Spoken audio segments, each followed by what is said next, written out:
Baik, Assalamualaikum warahmatullahi wabarakatuh. Sebelumnya, saya ingin meminta maaf kepada Ibu Lani Puspita, MSI, sebagai dosen pengampu mata kuliah Anatomi Fisiologi Manusia. Karena kelalaian saya dalam mengumpulkan tugas berupa summary jurnal. Baik, langsung saja. Di sini saya memiliki summary jurnal yang berjudul Infeksi COVID-19 dan Sistem Imun. Peran pengobatan herbal berbasis produk alami.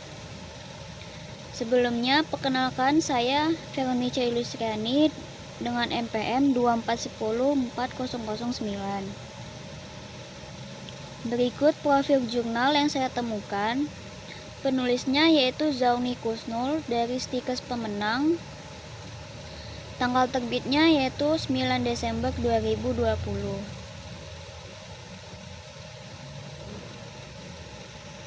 Baik, kita masuk ke pendahuluan.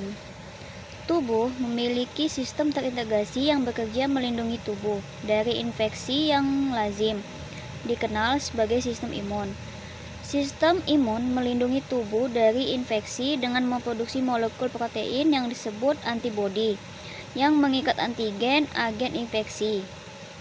Mekanisme pertahanan tubuh menjadi melalui serangkaian mekanisme. Interaksi sistem imunitas bawaan atau lebih disebut juga dengan innate dan imunitas adaptif. Dalam situasi pandemi COVID-19 pada saat ini, kemampuan sistem imun menjaga kesehatan individu sedang diuji dengan tantangan yang berat. Bisa dikatakan bahwa sistem imun merupakan pasukan utama yang peranannya sangat penting, di mana keberhasilan kerjanya akan sangat terpengaruhi tidak terjadi atau tidaknya infeksi penyakit termasuk COVID-19 pada seseorang. Artikel ini, baik, kita masuk ke metodenya. Berdasarkan studi literatur terhadap publikasi ilmiah, hasil penelitian terkait dengan topik potensi bahan herbal sebagai agen antivirus, juga regulasi pemerintah Republik Indonesia terkait penggunaan ramuan herbal bagi kesehatan. Dalam penelusuran referensi untuk penulisan artikel ini, penulis mendapat 19 artikel dari hasil penelitian yang relevan. Hasilnya, proses infeksi Serious Acute Respiratory Syndrome Coronavirus 2 atau lebih disingkat dengan SRS strep-CoV strep 2 membutuhkan masa inkubasi selama beberapa hari hingga 2 minggu untuk menimbulkan gejala seperti demam, kelelahan, dan batuk kering.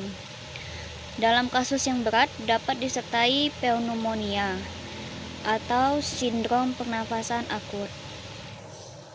Kegagalan multi organ termasuk ginjal hingga dapat menyebabkan kematian. Tidak semua orang yang terinfeksi SARS-CoV-2 ini mengalami gejala. Bila seseorang memiliki imunitas yang kuat, maka bisa saja tidak mengalami gejala meskipun terinfeksi.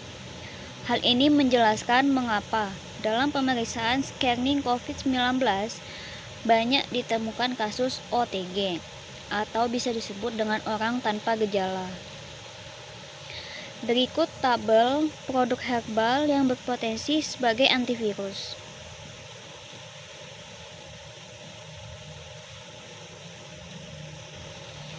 Ya, bisa kita lihat di sini.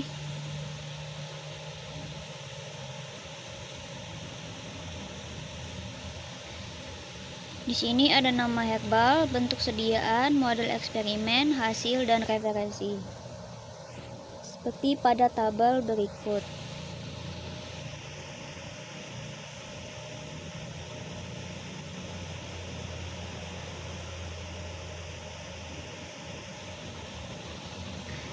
Baik, kita masuk ke pembahasan.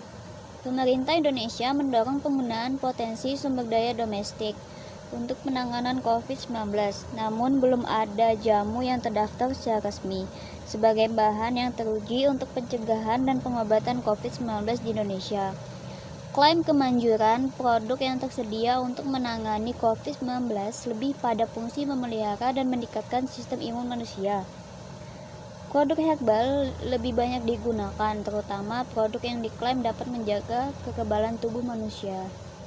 Masyarakat Indonesia sudah sejak zaman dulu kala menggunakan ramuan obat tradisional Indonesia sebagai upaya pemeliharaan kesehatan, pencegahan penyakit, dan perawatan kesehatan. Ramuan obat tradisional Indonesia tersebut dapat berasal dari tumbuhan, hewan, dan mineral. Namun, umumnya yang digunakan berasal dari tumbuhan. Penggunaan ramuan obat tradisional Indonesia diatur dalam Keputusan Menteri Kesehatan Republik Indonesia dengan nomor HK-TT-07-menkes-187-2017 tentang formularium ramuan obat tradisional Indonesia atau disingkat dengan FORTI. Kesimpulannya, sistem imun tubuh adalah kunci utama dalam mencegah infeksi dan membantu proses pemulihan jika seseorang terinfeksi. Peran berbagai bahan alam atau herbal yang memiliki potensi sebagai imunolotor dan antiviral berdasarkan publikasi ilmiah sebelumnya, meskipun bukti ilmiahnya belum kuat sepenuhnya. Baik, sekian presentasi yang dapat saya sampaikan. Kurang dan lebihnya mohon maaf. Sekali lagi saya ingin meminta maaf kepada Ibu Lani Puspita MSI karena saya telat mengumpulkan tugas summary jurnalnya. Sekian dari saya. Wassalamualaikum warahmatullahi wabarakatuh.